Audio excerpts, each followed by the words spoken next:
Okay, so welcome back to the channel, and in today's video I am talking about one of my favorite designers out of Mexico, Barbara Sánchez-Kane. So if you're unaware who Barbara Sánchez-Kane is, she is a Mexican menswear designer, and she's very well known for her politically fueled and experimental designs. She is also part of the LGBTQIA+ community, and she does actually reference her sexuality a lot in her fashion collections. She has 2 degrees, one in industrial engineering and another one in fashion design. So when it comes to design, she is a master of various types of design and 2 different disciplines. In her designs, there's this evident fusion of Latin culture, Latino culture, mixed with more traditional design techniques. So what I term this kind of design aesthetic is Latino Couture. Through her work, she is also pushing for gender equality, as well as twisting traditional Mexican dress norms and kind of creating a new perception of how Mexicans can dress. But I think when talking about Barbara Sánchez-Kane, there's one thing we must talk about, and this kind of forms the basis of all her work when it comes to her collections, and this is the phrase macho sentimental. So reading a quote from Sánchez-Kane, macho sentimental refers to a human of any gender that is no longer denying impulses. Essentially, any individual that is in touch with their emotions. And then further on, she said, I think that we need more education. That is the main problem with the toxic part of masculinity. That is derived in aggressiveness and violent response, as we have been taught that masculinity is associated with these terms that needs to be broken. Earlier, I also mentioned that Sánchez-Kane is a menswear brand. However, Sánchez-Kane has a quote here, and what she said is, I use the term menswear as a marketing strategy for sizing purposes. But as I say, we dress macho sentimental. So going back into what macho sentimental means, if you didn't really understand what I said earlier, it's basically a man who is in touch with their emotions. So things like, you know, where they say men can't cry, or they say men must be macho, or men can't show emotions. And the whole idea of macho sentimental is kind of men being in touch with their emotions to the point where they can express themselves how they feel like they need to be expressed, or how they want to express themselves, without kind of society's norms or the pressures of society of how a man is supposed to behave or act.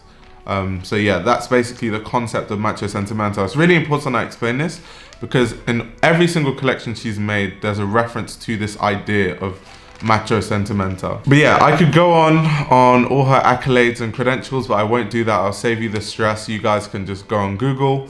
But I think to better understand her work, it's good to look at 2 collections in particular that I'm going to talk about.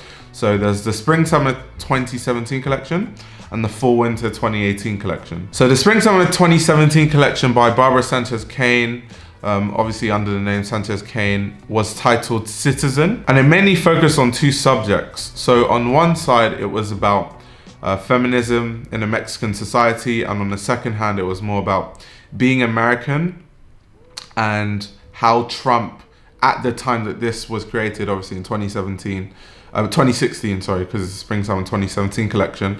At the time this was made, Trump was talking about building a wall and kind of all the hatred shown towards the Mexicans. And why this is really important is because Sánchez-Kane has American and Mexican family. So in terms of this duality of nationality, she likes to take references from both sides of her heritage and her nationalities. When talking about this collection, Sánchez-Kane said, my mother is American and my father is Mexican. So I made a new citizen Sánchez-Kane, that incorporates both cultures.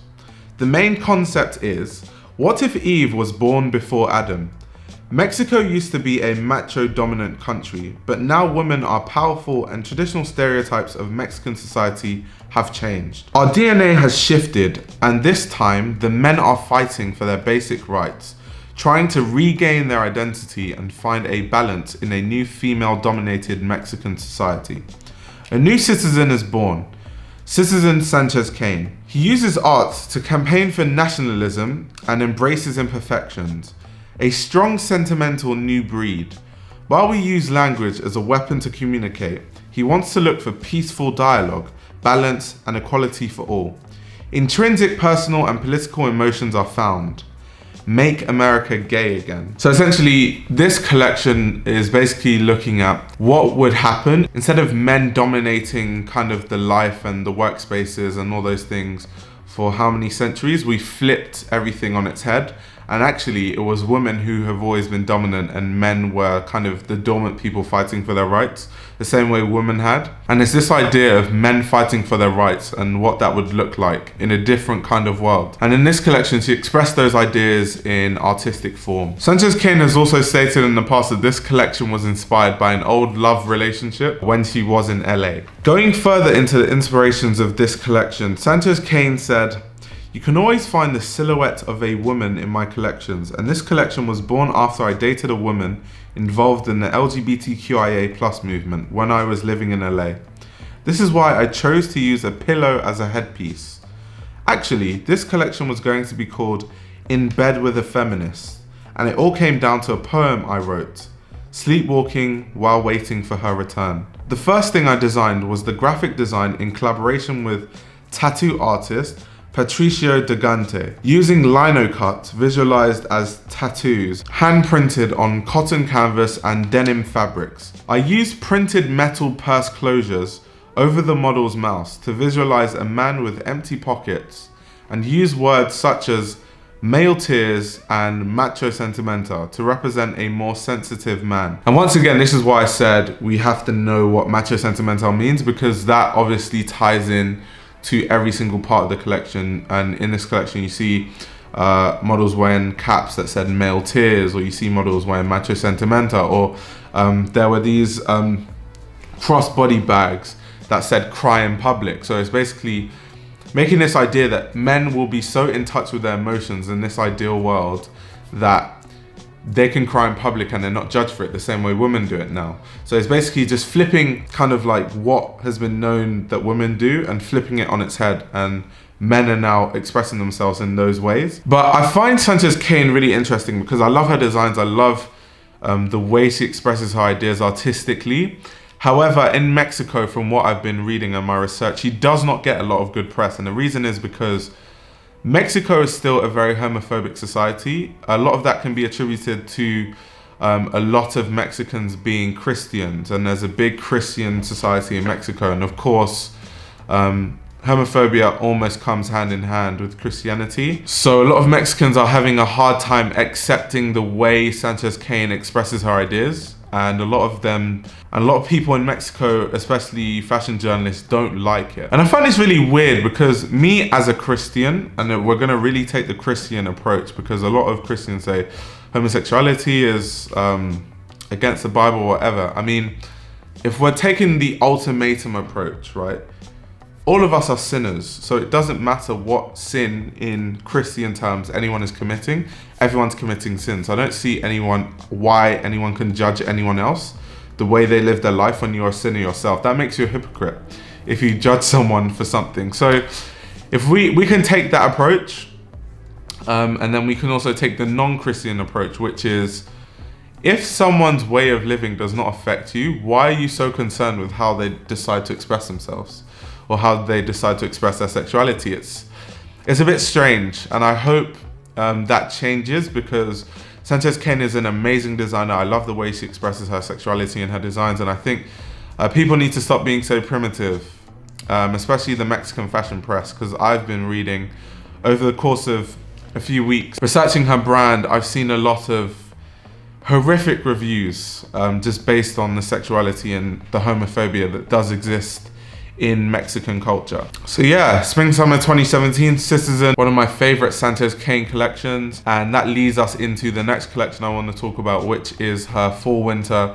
2018 collection. So the Fall Winter 2018 collection was titled Artisanal Sex Shop, and yes, as the name suggests, this collection was very sexually charged. What I loved about this runway show is very reminiscent of an old McQueen show in terms of it being a spectacle, and I think runway shows need to go back to things like this. For so long, runway shows have been so boring. People spend all this money on a set, but it's still just boring ass models just walking on a runway looking like robots. And I like that there was a lot of attitude, there was a lot of atmosphere a lot of things were going on the runway show in this collection. And continuing her talking about her sexuality and the idea of macho sentimental, for this collection for winter 2018, she wanted to break down the taboos and barriers that stemmed from a lack of sexual education from her upbringing growing up in Mexico. So when asked about this collection, Sánchez-Kane said, growing up in school, they were afraid to talk to you about sex. And I can kind of relate to this because as someone that has grown up in a Christian household my whole life, there's kind of this taboo around just sex and sexuality and things like that, and you're not really allowed to talk about those things. And so the idea of this collection was just to show that there needs to be more education, especially in Mexico, in terms of sexual education. And then also in general, sex is not a taboo.